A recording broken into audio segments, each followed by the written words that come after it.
Tawag po dito, Prof. Ito, nasa balita, ang sinasabi nga po ay may kinalaman sa learning process po ng mga bata.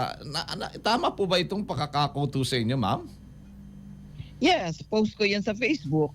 Alam mo naman ako, hindi ako nagpo-post ng wala yang tukod. Mm. Ang tinutukuran niyan, yung mga maraming mga pagsasaliksik na sinasabi na mga pinaka-importante ha, marami pang ibang factors.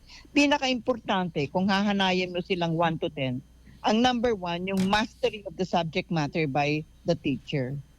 So, Mhm. kanya ako in-exaggerate yun na kahit sa ilalim pa siya ng puno, nagtuturo, kung master niya yung tinuturo niya, talaga magkakaroon ng katuturan yung tinuturo niya.